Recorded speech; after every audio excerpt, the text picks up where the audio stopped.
আমার বাসার পিয়ন ৪০০ কোটির মালিক, হেলিকপ্টার ছাড়া চলে না বলেছেন প্রধানমন্ত্রী।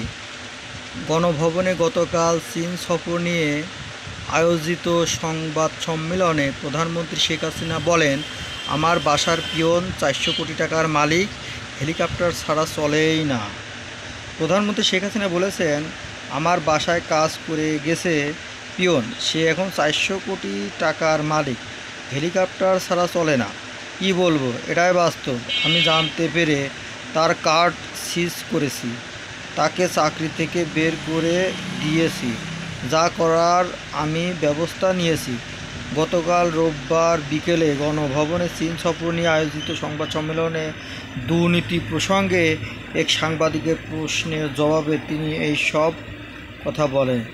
এ সময় পিএসসির গাড়ি চালক সৈয়দ আবেদ আলীর অটেল সম্পদ প্রসঙ্গে প্রধানমন্ত্রী বলেন, একজন ড্রাইভার কীভাবে কোটি টাকার মালিক।